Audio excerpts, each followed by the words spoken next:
Tere hommikut, kallid kaasteelised. Täna tahaks rääkida lastest ja mõtleks räägiks natuke lagunevast Euroopa Liidust, Itaaliast ja Saksamaast. Aluseks tuleb kirjakoht Matteuse evangeeliumist, teises peatükis, salmid 13-18.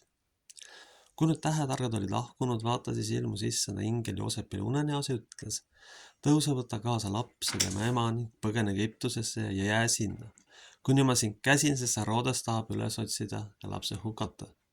Isabel tõusis, võttis lapse ja tema ema ning põgenes öösel Egiptusesse. Ja oli seal Herodese surmani, et läheks täide, mis issand on rääkinud prohveti suu kaudu. Ma olen kutsunud oma poja Egiptusest. Kui nüüd Herodes nägi, et tähetargad on teda petnud, rajutas ta ega laskis tappa Betlemmesse selles piirkonnas kõik poeglapsed, 2-aastased ja nooremad, arvestades teda aega, mil ta oli tähetarkade täpselt välja uurinud. Siis läks täide, mida räägitud prohvet Jeremia kaudu. Raamas kuuldaks häält, nutmist ja kaebamist on palju. Rahvas nutab oma lapsi ega lase ennast lohutada, sest neid ei ole enam. Aamen. Tegelikult kui vaatame nii-öelda tänapäevaseid euroopalikke väärtusi, mis on ahnus, lollus ja harimatus, õigemini öeldes, et väärtuste puudumine täielikult, siis lõpptulemuseks see, et lapsi ei olegi. Kaudses mõttes on liberaalsed väärtused tapnud lapsed.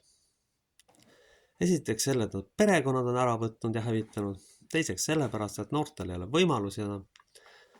Kui noor ei ole võimekas ja antekas, siis tema elu on tänapäeval üks rist ja viletsus. Rääkimata sellest, et iseendaga hakkama saab, ta ei saa lapsi ammugi endale sageli lubadagi. Sellepärast, et siin kohalik viletsus ja kohalik tasand on selline, et 2 käega pead kinni. Et see elatustase, millega lapsi saab soetada, tegelikult on sageli niimoodi, et selleks on vaja olla juba kõrgharidusega spetsialist, et tagada endale normaalne elu. Aga alguses ei ole muidugi palju vaja. See on hiljem alles. Kui tuleb haridus, kui tuleb muud võimalus. Alguses on pigem ideoloogilised kaalutlused. Hirmutatakse sõjaga, mis inimesed ei sünnita, usuvad, et välja surevas Ugri oblastisse tuleb tohutu võõras armee kuskil.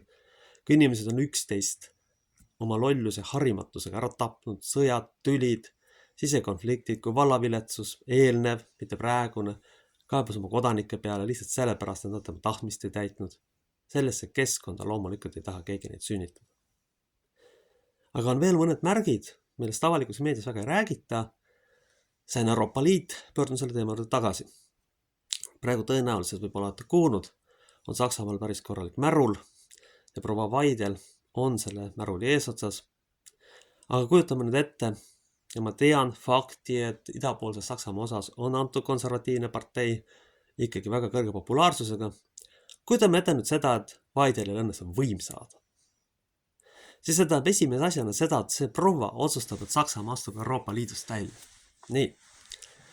Ja see järgmine samm tähendab jällegi seda fakti, et paljud ressursid kaovad tagant ära ja juba sellist väljaastumist võib nimetada Euroopa Liidu lagunemise reaalseks alguseks. Praegu on juhtunud selline teema, et Itaalia on kulla Euroopast ära toonud ja kohalik peaminister on kuulutanud, ega nemad väga sellest ei sõltu. Samuti tean, et Hispaanial on mingisugused probleeme ja konflikte. Tean ka seda, et härra Macron millegi pärast ei võtnud ühte totrad euronormi vastu, mida muidugi selliseks märts tegi. See näitab kõik tegelikult seda, et tegelikult Euroopa Liit juba laguneb. Kui ma rääkisin mõnes videos, et hakkab lagunema, tegelikult ta juba laguneb. Itaalias on 60 miljonit inimest. Ja kui need maksud enam kuskile kassasse ei laeku või eurost enam ei saa midagi, see tahab 1-8 siin ütleb minema. Kui aga peaks juhtuma see, et Saksamaa ära läheb, esiteks sellel on juba ka sümboolne tähendus. Üks Euroopa Liidu kindlasti asutajaliikmetest. See tähendab kindlalt lõpu algust juba. Et vaadake, kui suur kriis tegelikult on. Ja nüüd üks väike Ugri rahvas täidab selle süsteemi käskusi. Ütlen veel kord, varsti, mõne aasta pärast on niikuinii kõik. Nii, praegu toimuvad reaalsed mässud Saksamaal. Kohalikud põllumehed on tagajalgadest, idioodid otsustasid põllumajanduse põhja lasta. Ega sakslane ei ole eestlane, kes kõike välja kannatab. Vihane sakslane, ütlen otse välja, on võimeline tapma. On võimeline tapma ja seda näitab nii see, mis Brüsselis toimus, kui ka see, mis Saksamaal toimub. See tüüpid on juba täiesti savid nendest Brüsseli ametnikest, et valatakse kõikide asjadega inimesi üle. Ja siis see näitab sellist asja, et ega sellel asja pikka pidu ei ole. Kallid inimesed, mõtelge ka, mis lõpptulemus on ja mida te toetate. Te toetate lagunevat süsteemi, sest igasugune selline süsteem lõpeb ära. Faktid on ju need, et toimub otsene mäss strateegilises riigis. Seal on juba ligi 100 miljonit, see on 90 miljonit inimest. Ja sellel riigil on juba sümboolne tähendus, see ei ole mingi nurgatagune Balti riik kuskil. Tegemist on ikkagi endise suurriigiga, kelle kodanikel on kõrini sellest idiotismist. Samamoodi Itaalia puhul. Nii Saksamaa kui Itaalia puhul me võime rääkida ajaloos isegi endistest impeeriumitest ja nende mentaalsus on midagi muud. Täiesti teine kui ühel orjarahval. Neid vihale ei maksa ajada, nendele lollust ei maksa peale suruda. Mingi piir lihtsalt ütleb kannatus neil otsa ja siis läheb märuliks. Seda vist ametnikud väga ei mõista. Me teeme ajaloos mitmeid olukordi, kus Saksamaal on revolutsioon läbi läinud. On läinud lihtsalt läbi. Saksa temperament on hoopis teine. Vihane sakslane on väga ohtlik. Ja tema kannatus on palju lühem kui eestlasel, kes laseb ennast lihtsalt surnuks maksustada sõna otseses mõttes. See on väga oluline vahe meie rahvaga. Vihane sakslane on sisuliselt võimeline võimu kukutama. Nii, meil on veel üks riik, Poola, millest ka ei ole väga palju räägitud. Poolakad on sellised huvitavad, et nad on millegipärast vait. Poolat on ennast jagatud ja Poola on kunagi hammustanud tükke Ukrainast ja Poola on olnud Poola-Leedu suurvürsti riigi osa. Ma ei pea üldse võimatuks, et ühel hetkel seltsimehad kriisi käigus mõtlevad, aga ei tea, võtaks mingi jupi Ukrainast ära. No üldse seda ei pea võimatuks. Või võtaks üldse Leedu endale ja taastaks õigluse nii-öelda. Tegemist on suurriigiga. Suurriikide puhul, ka endiste puhul on eriline suurriiklik mõtlemine. Vahet ei ole see siis Saksamaa, Venemaa, Poola või mingi muu riik. Ja mida rohkem, seda parem on nende põhimõte. Isegi kui nad ei halda, ega siis hunt jääb ikka hundiks ja ükskõik kui hästi hundi toidad, ega hunt jääb ikka liha süüa. Kellegi maha murda ja kasti lüüa. See on ju selge.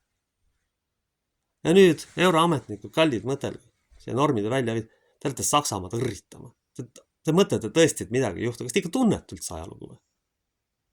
Sakslane võib võita revolutsiooni. Ta võib minna selline, ta läheb riigipäeva, sõidab traktoriga sisse, ütleb, kuule Schmerz, nüüd on kõik. Nad ei ole ugrilased.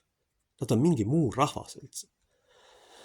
Ütlen ausalt, et minul on ka kaudselt tilka saksa verd ja kui ma ikka päris korralikult vihaseks saan, siis ei ole meeldiv vaatepilt. See on hoopis midagi muud, see on hoopis teine temperament, hoopis teine kultuur. Üks asi veel, millest me ei ole videodes rääkida, on see, kuidas mustlast ja eestlast üritatakse. No see on tragikoomiline, no mis asja te teete? Ärge imesta, kui üks peab lihtsalt peksa nende käest saata. See ei ole võimalik seda urgiprogrammiga. Rändrahvast ja kuulge, päris lolliks olete ikka läinud. See on umbes sama, kui hakata kassist hiirt tegema enam-vähem. Te saate, kass läheb parimal juhul hambad sisse, halvemal juhul saate surma lihtsalt. Vot see saab. Keerata loodusseadusi pea peal on täis idiotism. Ja kõige selle tulemusena loomulikult iive langeb, kõige selle tulemusena noored ei sünnita. Sest noored on ära hirmutatud ideoloogilise aju loputusega, kaudses mõttes on see laste tapmine. Samamoodi igasugune manipulatsioon, kui see ei ole seda asja, siis see inimene ei ole. Noor ei julge sünnitada või kui juhtubki, et keegi jääb rasedaks, siis tehakse aborti. Eestis on tehtud 70 aastaks üle 1 miljoni abordi. Kuulge, halloo, see on rahvuslik suitsiid.